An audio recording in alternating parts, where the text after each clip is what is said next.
परमेश्वर पितालाई धन्यवाद होस् आजको सुन्दर दिनको लागि र आउनुहोस् अब हामी मिलेर परमेश्वरको पवित्र वचनबाट केही समय मनन गर्ने कोसिस गरौँ। धेरैचोटि हामी मण्डलीभित्र बसेर हामी आफै आफ सन्तुष्टि हुन्छौँ। हामीले प्रार्थना गरिरहेछौँ, सङ्गति गरिरहेछौँ, सेवा गरिरहेछौँ, आउटरिचहरूमा गइरहेका छौँ, विभिन्न कार्यक्रममा भागीदारी भइरहेछौँ अनेकन। तर धेरैचोटि हामीले त्यस कुरोलाई मनन गरेका हुँदैनौँ, त्यसलाई वास्ता गरेका हुँदैनौँ। के हाम्रो काम चाहिँ प्रभुलाई ग्रहणयोग्य छ?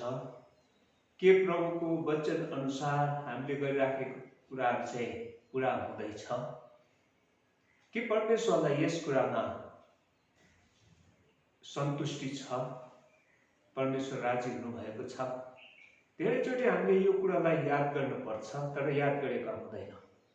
हामी आफै आफ व्यस्त भइराखेको हुन्छ, आफै आफ हामी ढुक्क निर्धक्क भइराखेको हुन्छ, एउटा रुटिन वर्क जस्तो भइराखेको हुन्छ।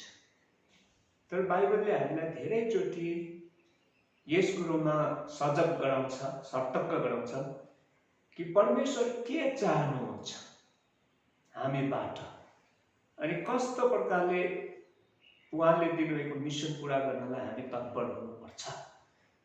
त्यस कुरोलाई ध्यान दिएर उहाँबाट सल्लाह माग्ने अनि प्रकाश माग्ने, निर्देशन माग्ने कुराहरू हामी भुल्छौँ। हामी आफै योजनाहरू बनाइरहेको हुन्छौँ, आफै त्यस प्रकारले काम गरिरहेको हुन्छ, तर हामीले बनाएको योजना के प्रभुलाई मन्जुर छ? यस्तै प्रकारको परिस्थिति एफिससको मण्डलीमा पनि भइरहेको थियो, जो प्रकाशित वाक्य 2 अध्यायको 1 देखि 7 सम्म लेखिएको छ। एफिससको मण्डलीहरूमा पनि यस प्रकारले सबै कार्य ठिकठाक भइरहेछ। मान्छेले देख्दा सबै कुरो ठिक छ, उचित छ, असल छ, प्रशस्त छ, प्रशंसनीय छ। तर पछि परमेश्वरले भन्नुभयो, मलाई तिम्रो विरुद्धमा केही भन्नु छ है। र यो प्रकाशित वाक्यमा 7 वटा मण्डलीलाई चिठी लेख्दाखेरि एफिससको मण्डलीसँग पनि परमेश्वर बोल्नु भएको छ। अनि तपाईँ अनि हामी जुन मण्डलीमा छौँ, जुन संस्थामा छौँ, हामीले यस मण्डलीसँग आफै आफूलाई दाँजेर हेर्ने कोसिस गरौँ। या सबै कुरा हामीले गरिराखेका छौँ, भइराखेको छ, हुँदै जानेछ। अनि यसको मतलब होइन हामीले गर्दै नगर्नु, गर्नुपर्छ। तर परमेश्वरको मन्जुरीमा जब यरुसलेममा महासभा भयो, मण्डलीको स्थिति परिस्थितिको रिपोर्टहरू आदान प्रदान भएपछि उनीहरूले निर्णय लिँदै गर्दा यस प्रकारले उनीहरूले भने कि पवित्र आत्मालाई पनि अनि हामीलाई अनि पवित्र आत्मालाई यो कुरो उचित लाग्यो है, हामीले लिएको डिसिसन। पवित्र आत्माको अगुवाई अनि पवित्र आत्मा चाहिँ परमेश्वरको उपस्थितिको एउटा लक्षण हो, निश्चयता। अनि पवित्र आत्माको अगुवाईमा उनीहरूले लिएको डिसिसन चाहिँ परमेश्वरलाई ग्रहणयोग्य भयो। अनि हामी हरेक कुरो जो गर्दै जान्छौँ, गर्न लागेको छौँ, प्रभुलाई अगुवाई माग्नु, प्रभुको इच्छा अनुरूप गर्नु, यो नै सर्वोपरि हो। एफिससको मण्डलीलाई चिठी लेख्दा यसै दिएछ, एफिससमा भएको मण्डलीको दूतलाई लेख है, यी कुरा 7 वटा तारा आफ्नो दाहिने हातमा लिने 7 वटा सामदानको बिचमा हेर्नेले भन्दछ। 7 वटा मण्डलीलाई चिठी लेख्दा प्रभु येशूले आफै आफूलाई विभिन्न प्रकारले परिचय गराउनु भएको छ। अनि यहाँ चाहिँ त्यस प्रकारले भनेको छ, 7 वटा तारा आफ्नो दाहिने हातमा लिने अनि 7 वटा सामदानको बिचमा हेर्ने, जो चाहिँ प्रभु येशू ख्रीष्ट मृत्युबाट पुनरुत्थान हुनुभएको अल्फा अनि ओमेगा, आदि र अन्तको प्रभु बोल्नुहुन्छ। अल्फा ओमेगा मै हो, सर्वशक्तिमान परमेश्वर भन्नुहुन्छ, जो हुनुहुन्छ, जो हुनुहुन्थ्यो र जो हुनु आउनुहुनेछ, उहाँले बोल्नुभएको वचन हो। अब सबैभन्दा पहिलो कुरा हामीले थाहा गर्नुपर्छ कि परमेश्वरको वचन कुनै वक्ताबाट आउँछ, कुनै व्यक्तिबाट आउँछ, तर त्यो चाहिँ परमेश्वरको वचन हो, जो सर्वशक्तिमान सर्वव्यापी अन्तर्यामीको परमेश्वरको वचनबाट आएको। धेरैचोटि हामी वक्तालाई प्रशंसा गरिराखेका हुन्छौँ, अनि उपदेशकलाई प्रश्न, कति राम्रो वचन, कति उच्च स्तरीय वचन भनेकन, तर त्यो होइन रहेछ। यहाँ चाहिँ मण्डलीले ख्याल गर्नुपर्छ, यो चाहिँ वचन कुनै बिशप, कुनै पास्टर, कुनै प्राचित, कुनै एल्डर, कुनै मिसनरीको माध्यमबाट आउनुभएको वचन हो। त्यो चाहिँ अल्फा अनि ओमेगा सर्वशक्तिमान परमप्रभु परमेश्वर जो चाहिँ हुनु, त्यो हुनुहुन्छ, हुनु आउनुहुने, जसको अन्त छैन, जसको सुरु अन्त थाहा छैन, उहाँबाट आउनुभएको वचन हो भनेर मण्डलीले सधैँ ख्याल गर्नुपर्ने कुरा हो। अब जब सर्वशक्तिमान परमेश्वरको बाट आएको वचन छ भनेदेखि त्यसलाई हामीले बडो गम्भीरतासँग, पवित्रतासँग, तयारी हृदयले ग्रहण गरेर अनि त्यस अनुसार हामीले अगाडि बढ्नुपर्ने कुराहरू यहाँ देखिन्छ। परमेश्वरको सामने गइकन प्रार्थना गरेर अगुवाई माग्दाखेरि हामी आफ्नो बठ्याइका कुराहरू होइन, चलाखीका कुराहरू होइन, चतुराईका कुराहरू होइन, तर परमेश्वरले दिनुभएको वचनको प्रकाशमा परमेश्वरले अगमवक्तालाई त्यही काम चलाउनु भयो कि प्रभुले के भन्नुहुन्छ सो तैँले भन् अनि तिनीहरूले त्यही अनुसार गर। अनि कोही बेला मण्डलीले भुलेका हुन्छ, हामीलाई हाम्रो सजिलो अनुसार, हाम्रो फाइदा अनुसार, हाम्रो लाभ अनुसार हामीले पाउनुपर्ने प्रशंसा गर्ने हेतुले कार्य गरिराखेको हुन्छ। यसकारण प्रियहरू, आज हामी होसियार हौँ, तपाईँ म हामी होसियार हौँ। अनि वर्तमान समयमा जिएका मण्डलीहरू, हामी जिउँदा मण्डलीहरू, जिराखेका मण्डलीहरू हौँ, अनि त्यस कुरोलाई हामी याद गर्छौँ। अब यहाँ प्रभुले भन्नुहुन्छ 2 अनि 3 पदमा है, एफिससको मण्डलीलाई यहाँ प्रशंसा गरिरहेको छ। उनीहरूले गरिराखेको कामको चर्चा गरिकन उनीहरूलाई प्रशंसा गर्ने, एप्रिसिएट गर्ने कुराहरू छ। अनि भन्नुभएको छ, तिम्रो काम, तिम्रो परिश्रम, तिम्रो धीरज, तिमीले दुष्ट मानिसहरूलाई सहन सक्दैन भन्ने, प्रेरित हुँ भनेर हिँड्ने तर ती होइन त्यस्तालाई परीक्षा गरेर झुटा साबित गर्यौ भने मलाई थाहा छ। अब तिमीमा धैर्य छ, मेरो नामको खातिर सहन सक्यौ, थकित भएनौ भन्ने मलाई थाहा छ। यहाँ एउटा असल परमेश्वरले प्रशंसा गरिरहेको छ। तिमीले जो काम गर्छौ, जो परिश्रम गर्छौ, जो तिमीहरूमा धैर्यता छ, अनि सबैभन्दा ठुलो तिमीहरूले झुटा शिक्षकहरू तिमीहरू कहाँ आए, उनीहरूले बङ्ग्याउने, बढाल्ने, प्रलोभनको शिक्षा ल्याए, त्यस्तालाई तिमीले डटेर सामना गर्यौ, अनि तिनीहरूलाई मण्डलीमा तिमीले प्रवेश गर्न दिएनौ, अनि उनीहरूलाई झुटो साबित गरिकन तिमीले त्यसबाट हटाइदियौ। अनि मण्डलीको यो प्रशंसनीय काम छ। आजको वर्तमान मण्डलीमा झुटा शिक्षकहरू, बढाल्ने शिक्षाहरू, भ्रम पार्ने शिक्षाहरू आइराखेको छ। मण्डलीले डटेर सामना गर्नुपर्छ। अनि एफिससका मण्डली गरे, त्यसको लागि प्रभुले प्रशंसा गरिराख्नु भएको छ। दोस्रो भन्दैछ,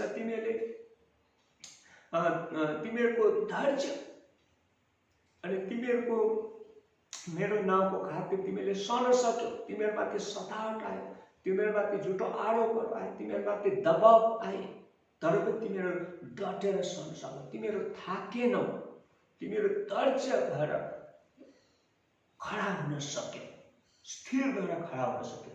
यो त प्रशंसनीय कुरा छ।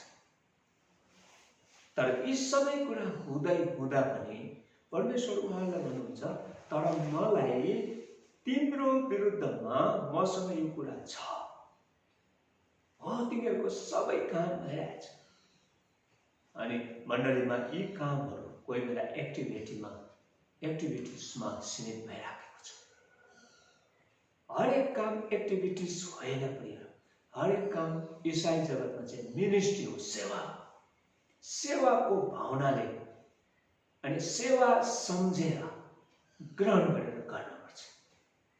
यहाँ पहिलो कुरो होसियारी गराउँदैछ हामीलाई कि हामी सबै काम एक्टिभिटी होइन, कार्यक्रम होइन, तर यो एउटा मिनिस्ट्री हो, सेवा हो। अनि एफिससको मण्डलीले ढुक्क थियो, हामीले एकदम गर्व पनि गरिरहेको थियो, हामीले झुट्टा शिक्षकलाई धपायौँ, हामीमा सब कुछ छ। तर प्रभुले भन्छ, अझै पनि मेरो तिमीहरूको विरुद्धमा बोल्ने कुरा छ। के भन्दाखेरि कि तिमीले तिम्रो पहिलो प्रेम छोडिदिएका छौ। एफिससको मण्डलीलाई जब चिठी लेख्दाखेरि पौलले बडो मिठो अनि सुन्दर अनि उच्च स्तरीय शिक्षा त्यहाँ दिएको छ, जसलाई क्वीन अफ एफिसल भन्छ, पत्रीहरूको रानी भन्छ। अनि मण्डलीको प्रशंसा। तर मण्डलीलाई जुन चाहिँ प्रभु येशूले भन्नुभयो, तिमीले परमेश्वरलाई आफ्नो सारा मनले सारा शक्तिले सम्पूर्णता प्रेम गर्नुपर्छ, अनि त्यसरी तिमीले छिमेकीहरूलाई पनि त्यस्तै प्रकारले प्रेम गर्नुपर्छ। प्रेम गर्नु मात्र होइन, पूर्ण शक्तिले सारा मनले प्रेम गर्नुपर्छ।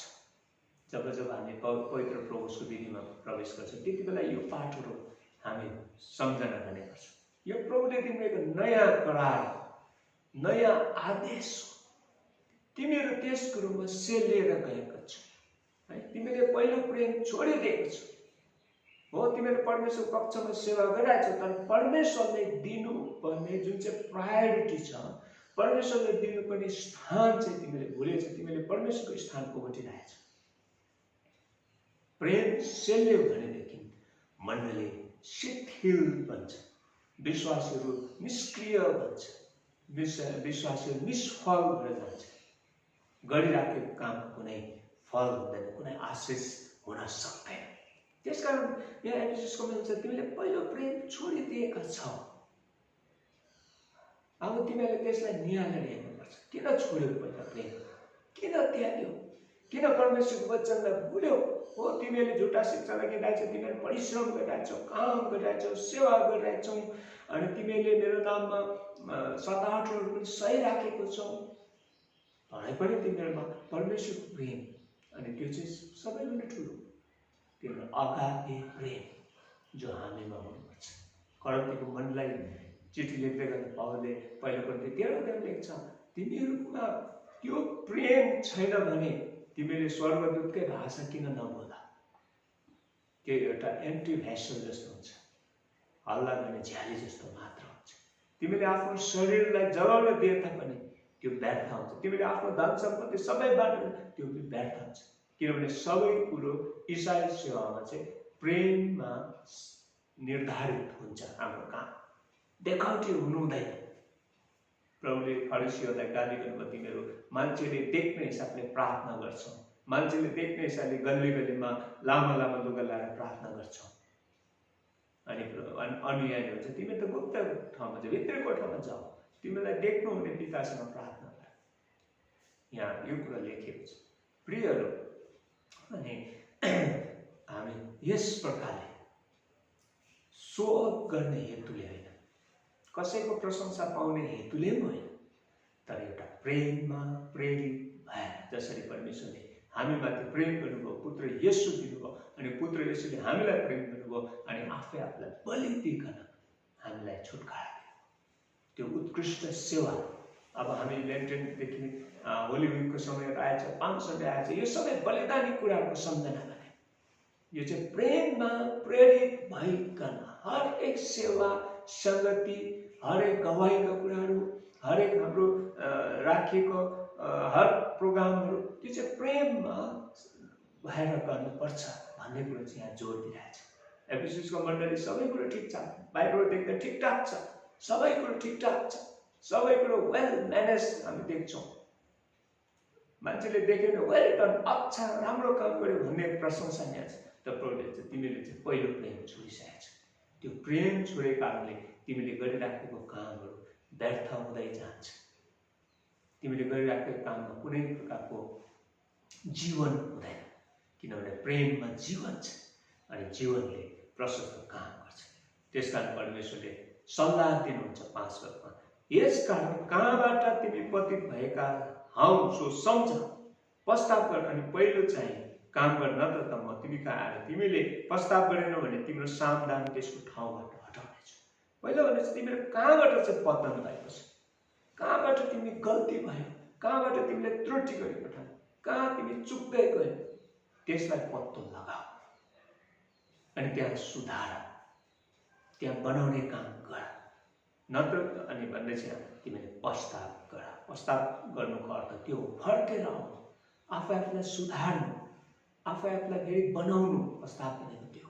पुरानो कुरो छोडिदिनु, पुरानो कुरो त्यागिदिनु, पश्चाताप गर भन्ने गर्न पर्नेछ। अनि पहिलो चाहिँ तैँले यो काम गरिहाल। केही समयलाई स्थगित गर। तिमीले गरिराखेको काममा तिमी आफै आफ ढुक्क र निर्धक्क र आफै आफ सन्तुष्टि नहो, तर तिमी कहाँ चुकेको छ त्यसलाई पत्तो लगा अनि तिमी पश्चाताप गर, तिमीले सुधार बनाऊ अनि तिम्रो काम गर्ने। यदि तिमीले पश्चाताप गरेनौ भनेदेखि तिम्रो सामदानहरू बस्यो। सामदान प्रभुले हामीलाई भन्नुभएको छ तिम्रो संसारको ज्योति हो, ज्योतिहरूलाई चम्किनुपर्छ। अनि हामीलाई ज्योति चाहिँ परमेश्वरले अधिकृत गर्नुभएको, प्रभुले हामीलाई अधिकार दिनुभएको ज्योति चम्काउने, अधिकार दिनुभएको अगुवाई गर्ने, अधिकार दिनुभएको जीवन प्रदान गर्ने, त्यो त प्रभुले हामीलाई दिनुभएको अधिकार। प्रभुले यो खोसिदिन्छ भन्नुहुन्छ। अनि खोसिनु भन्ने कुरो चाहिँ बाइबलमा धेरै यस्ता दृष्टान्तहरू छ जो चाहिँ खोसिएपछिको। पहिलो कुरा हामी साउल राजालाई देख्छौँ। साउल राजाले आज्ञा उल्लङ्घन गर्दाखेरि परमेश्वरले उनकोबाट आत्मा खोसाइदिनु भयो अनि साउल राजा सबैभन्दा कमजोरी राजा, उसको अन्तिम मृत्यु नै डरलाग्दो मृत्युबाट गयो। सिमसोनलाई हामी देख्छौँ। सिमसोनलाई नाजेरी अलग गरिएको अनि विशेष कामको निम्ति छानिएको भनिकन उनको आमालाई देखि तयार गर्दै ल्याएको, तर सिमसोनले परमेश्वरलाई भुल्दाखेरि उनको बाट आत्मा खोसायो अनि सिमसोन पहिला त एकदम शक्तिशाली व्यक्ति थियो, उनको शक्तिमा कसैले सामना गर्न सक्दैन, तर पछि उनी निष्क्रिय भयो, शिथिल कमजोरी भयो किनभने आत्मा खोसायो। यसै कारण दाउद राजाले प्रार्थना गर्छ वचन 51:10मा, म भित्र शुद्ध हृदय, म भित्र स्थिर आत्मा सृजना गरिदिनुहोस्, क्रिएट मी न्यू, नयाँ बनाइदिनुहोस्, नयाँ दिनुहोस् होइन, नयाँ बनाइदिनुहोस्, नयाँ क्रिएट गरिदिनुहोस्। अनि अगाडि गएर भन्छ मबाट आत्मा खोसाएर नलैजानुहोस्। खोसिएका कुराहरू चाहिँ तोराको उखानमा छ 2 पाउनेले 4 बनाए स्याबास भने 5ले 10 बनाए स्याबास, मलाई थपिनेछ, तर 1 बनाउनेले 1 को 1 नै राख्दै खोसाइयो, त्यसको खोसाइदे, जो जसले डबल ल्याए त्यसलाई दे। अनि खोसाएको अवस्था त्यसलाई पनिसमेन्ट दियो, नरक लोकमा हालिदियो। खोसाएको कुराहरू चाहिँ आज मण्डलीलाई दिएको अधिकारहरू छ। प्रभु यीशु स्वर्गारोहण हुन अघि भन्नुभयो, स्वर्गले पृथ्वीमा मलाई अधिकार दिएको छ, अब म तिमीलाई दिन्छु, तिमीले जाऊ, चेला बनाऊ, पिता पुत्र पवित्र आत्माको नाममा बप्तिस्मा देऊ, मैले जे गरे त्यो गर्नलाई सिकाऊ, म तिमीहरूको साथमा छु। यो प्रभुले दिनुभएको मण्डलीलाई अधिकार, शिक्षा दिने, सेवा गर्ने, गवाही गर्ने, चेला बनाउने, बप्तिस्मा दिने, प्रभुको अनुष्ठान गर्ने दिएको छ। तर खोसाइने डर छ यदि हामी परमेश्वरको इच्छा अनुरूप गर्दैनौँ भनेदेखि। प्रभुले भन्नुभयो तिमीले आफ्नो रीतिविधि पालन गर्नलाई परमेश्वरको आज्ञालाई सजिलैसँग टाढिदिन्छु। प्रियहरू, एफिससको मण्डली यो खतरा थियो, प्रभुले मौका दिनुहुनेछ, नत्र तिम्रो सामदान छ। तर तिमीलाई यो कुरो त थाहा छ कि तिमीले निकोलाइटनका कामलाई घृणा गर्छौ, जो म पनि गर्छु। निकोलाइटन भनेको एउटा कल्ट स्वरूप हो जो चाहिँ मण्डलीको विरुद्धमा अनि शिक्षालाई उलटपुलट पार्ने हो, आफै आफूलाई एउटा अलग्गै देखाउने हो, जो चाहिँ मण्डली भत्ताभङ्ग पार्ने छ। यसको विरोध गरेको छ तिमीले, म पनि गर्छु, तर त्यति मात्र भएन। झुटो शिक्षालाई रोकेर झुटो शिक्षा इन्कार गरेर मात्र होइन, तर परमेश्वरले तिम्रो पहिलो प्रेम चाहिँ बलियो बनाऊ। प्रभु येशूले भन्नुभयो अन्तिम दिनमा प्रेमहरू सेलाएर जान्छ। आज हामी निष्प्रेमले गर्दाखेरि एउटाले अर्कोलाई घृणा गर्ने, एउटाले अर्कोलाई नाश गर्ने, एउटाले अर्कोको विरुद्ध गर्ने, एउटा मण्डली अर्को मण्डलीको विरुद्ध, एउटा संस्था अर्को संस्थाको विरुद्ध गर्ने, एउटा देश अर्को देश, एउटा जाति अर्को जाति, एउटा धर्म अर्को धर्ममा यो निष्प्रेमता भन्ने कुराले घृणा उत्पन्न गर्दछ। निष्प्रेम भन्नेले ईर्षा र डाह उत्पन्न हुँदछ। त्यसै कारण प्रभुले भन्नुहुन्छ तिम्रो पहिलो प्रेम सेलाएको छ, त्यसलाई फेरि सुधारिहाल, पश्चात गर। अल्फा ओमेगा आदि अन्त परमेश्वर भन्नुहुन्छ, तिमीहरूलाई म भन्छु। हो प्रियहरू, त्यसै कारण हामी छौँ। हाम्रो संस्थागत सेवाहरू छ, हाम्रो मण्डलीको कमिटिज अनुसार डिसिजनको सेवा छ। हाम्रो हरेक कार्य प्रभुलाई मन्जुर भएको हुनुपर्छ, हरेक कार्य प्रभुलाई मन परेको हुनुपर्छ, हरेक कार्यमा प्रभुको अनुग्रहको हात भएको हुन्छ। हाम्रो चलाकी चतुराई होइन प्रियहरू। हामीले 2 नम्बरी कुरा गरेर हुँदैन। प्रभुसँग खोज्नुपर्छ, प्रभुसँग सोध्नुपर्छ। पहिलाको समयमा राजाले आक्रमण गर्न अघि उनीहरू अगमवक्ता कहाँ गइकन सोध्थे, हामीले आक्रमण गरौँ कि नगरौँ। अगमवक्ताको आदेशमा मात्रै आक्रमण गर्नु नगर। आज तपाईँ हामी हरेक काममा प्रभुलाई सोध्नु पर्यो। हामी कोही बेला जबरजस्ती गर्छौँ, प्रभु यो काम गर्दैछु आशिष दिनुहोस्, प्रभु हामी यहाँ जाँदैछौँ रक्षा गर्नुहोस्, प्रभु हामीले यो सोचेको छौँ मन्जुर गर्नुहोस्। हामीले कोही बेला प्रभुलाई बाध्य गर्ने जस्तो गरी पठाउँछौँ। प्रभुले हाम्रो बाध्यतामा काम गर्नुहुन्न। हामीले गरेको जोर जबरजस्तीमा प्रभु काम गर्नु, प्रभुले काम गर्नुहुन्छ आफ्नो इच्छा। यसै कारण प्रभुले सिकाउनु, जस्तो स्वर्ग हुन्छ त्यस्तै पृथ्वीमा तपाईँको इच्छा पुरा होस्। प्रभु येशूले गेत्सेमनीमा प्रार्थना गर्नुभयो, हे पिता, हुन सक्छ भने यो कचौरा हटाइदिनुहोस्, होइन नत्र तपाईँकै इच्छा पुरा गर्नुहोस्। पिताले कचौरा हटाउनु भएन, तर आफ्नो इच्छा पुरा गर्नुभयो। पुत्रलाई बलि गरिकन तपाईँले हाम्रो उद्धार हुन्थ्यो। धेरै कुरो सेवाहरूमा हाम्रो बलिदानको कुराहरू छ, सेक्रिफाइसको कुराहरू छ, समर्पणको कुरा छ, सरेन्डरको कुराहरू छ। त्यो कुराहरूलाई हामी भुल्नु हुँदैन। बिना सेक्रिफाइस सेवा हुन सक्दैन। बिना सेक्रिफाइस हामी कुनै प्रकार गवाई हुन सक्दैन। हाम्रो हरेक सेवाकाईमा सेक्रिफाइस जोडिएको छ, बलिदान जोडिएको छ। रोमी 12 मा लेख्छन्, तिमीले आफैलाई जिउँदो बलिदान गरिकन दिइहाल। संसारसँग एउटै चालमा तिमीले नचल, जिउँदो गरी तिमीले आफूलाई दिइहाल। म त्यो पढिदिनु पर्यो अनि अन्त गर्नु पर्यो। रोमी 12 अनि त्यसको 1 मा, यसकारण ए भाइ हो, परमेश्वरको कृपाद्वारा म तिमीहरूलाई निवेदन गर्दछु कि तिमीहरूको यथोचित सेवाको रूपमा, रिजनेबल भनेको नि सेवाको रूपमा आफ्ना शरीरलाई पवित्र, परमेश्वरलाई मनपर्ने जिउँदो बलिदान गरी दिइहाल। परमेश्वरलाई मनपर्ने अनि सँगसँगै जिउँदो बलिदान गरी दिइहाल।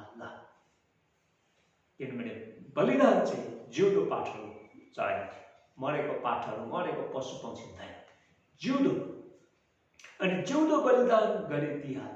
अनि त्यसपछि 2 मा भनेपछि तिमीहरू होसियारी भयो, संसारसित एकै चालमा नहो, तर तिमीहरूको मनको परिवर्तनले तिमीहरू बदलियो। तब तिमीहरू परमेश्वरको असल, मनपर्दो, सिद्ध इच्छा के रहेछ भने जाँच्न र स्वीकृति गर्न सक्नेछौ। अघि हामीले भने प्रभुले तिमीहरू कहाँबाट पत्तो खोज। अब यहाँ भन्दैछ, पहिला हामी संसारको चालमा चलेर चाहिँ परमेश्वरको इच्छा खोज्न सक्दैन। संसार त चतुराईमा, बदमासीमा, 2 नम्बरीमा कुरा आउँछ नि। कोही बेला हाम्रो मिटिङ चलमा पनि हामी 2 नम्बरी कुरा गरी पठाउँछौँ। प्रियहरू, होस् त्यसमा हामी पस्ताव गर्नुपर्छ। अबाटो पहिलाउने कोसिस गर्छ, पस्ताव गर्नुपर्छ। सिन्सियरिटी, ट्रान्सपरेन्सी भन्ने कुरा यहाँ भन्दैछ, संसारसित एकै चालका चाहिँ नहो, संसार जस्तै काम गर्न कोसिस नगर, तर तिमीहरूको मनको परिवर्तनले है तिमीहरू बदलियो भनेदेखि चाहिँ तिमीहरू परमेश्वरलाई असल, मनपर्ने, सिद्ध इच्छा के रहेछ भने जाँच्न स्वीकृति गर्न सक्छौ। हामी संसार जस्तै भयो भने परमेश्वरले के चाहनुहुन्छ हामी बुझ्न सक्दैन, जाँच गर्न सक्दैन। प्रियहरू, यो कुरा चाहिँ सत्य। जिउँदो गरी बलिदान दिइहाल, तर संसार जस्तो चालमा चलेर होइन। प्रभु येशू ख्रीष्टलाई देखे, प्रभु येशू ख्रीष्टलाई ताके, उहाँको बलिदान। अनि यहाँ लेखेको छ, त्यस अनुसार हामी सेवा गरौँ। कृष्ण प्रियहरू, हामी आफूलाई हेरौँ। एफिससको मण्डली जस्तै हामी आफूलाई जाँच्छौँ। कहाँबाट हामी पतित भयौँ, कहाँबाट हामी चुक्यौँ, कहाँबाट हामीले बिराई पठायौँ, अबाटो लाग्यौँ, पहिला त्यो कुरोमा हेर। अनि पछिबाट प्रभुले भन्नुभयो, जसको कान छ त्यसले सुन्नुहोस्, आत्माले मण्डलीलाई के भन्नुहुन्छ। फेरि भन्नुहुन्छ, तिमीले सुन आत्माको मण्डली के भन्नुहुनेछ। जसले जित्छ त्यसलाई परमेश्वरको स्वर्गमा भएको जीवनको रुखको फल खान दिनेछु। जीवनको रुखको फल खान दिनेछु। प्रकाशित 22 अध्यायमा यूहन्नालाई दर्शन दिँदा जीवनको नदी जो बग्दै जाँदाखेरि छेउछेउ भएका रुखपातहरू हरिया हरिया हुन्छन् अनि छेउछेउ भएका फलहरू 12 मास 12 सिजन फल्ने हुन्छ अनि त्यो फल खान दिनेछु। त्यसको मतलब अधिकार, त्यसको मतलब हामी परमेश्वरसँग राज्य गर्न सक्नेछौँ, परमेश्वरसँग रहनेछौँ, खाना दिनेछु, इनाम पाउनुहुनेछ। र प्रभुले अनुग्रह गर्नु आजको वर्तमान समयमा हाम्रो मण्डलीहरूलाई एक्टिभिटिजहरू होइन, कार्यक्रमहरू होइन, सेवाहरू। अनि कस्तो सेवा? बलिदानी सेवा। अनि बलिदानी सेवामा जिउँदो बलिदान परमेश्वरको इच्छा के रहेछ सो जाँच्न सकेर, बुझ्न सकेर अनि त्यसअनुसार गर्नलाई। हाम्रो पठ्याइ होइन, तर परमेश्वरको मन्जुरीमा। त्यसमा धैर्यता चाहिन्छ, कोही बेला झट्टै हुनु सक्दैन। धैर्यता चाहिन्छ, परिश्रम चाहिन्छ, समर्पण चाहिन्छ। त्यसमा प्रभुले हामीलाई अभय गरौँ। आज हामी खडा हौँ, हामी निर्णय गरौँ, हामी प्रभुको पक्षमा सेवा गर्नलाई, उहाँको इच्छा छ सेवा गर्नलाई तयार हौँ। अनि प्रभुले भन्छ, जसले जित्छ त्यसलाई म परमेश्वरको स्वर्गमा भएको जीवनको रुखको फल म खान दिनेछु। प्रभुले वचनमा हामीलाई आशीर्वाद दिनु। अनुग्रहकारी परमेश्वर, तपाईँको जीवित र पवित्र र प्रबल वचनलाई धन्यवाद छ। तपाईँ हामीसँग यस प्रकार बोल्नुभएको छ। हामी धेरैचोटि हामीले धेरै काम गरिरहेछौँ, हामी एक्टिभिटीहरू गरेकोमा सन्तुष्टि हुन्छ, तर प्रभु तपाईँले भन्नुभयो, तिमीसँग मेरो अझै एउटा सिकायत छ, तिमीले पहिलो प्रेम गर्नुपर्छ।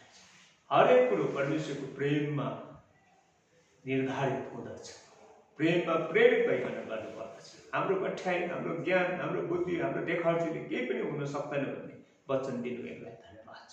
मण्डलीमा शान्ति होस्, परिवारमा आशिष होस्। अनि यो लेन्टेनको समय आउनेवाला सबै समयमा तपाईँको आशिष तपाईँ हुन होस्। प्रभु येशूको पवित्र वचनमा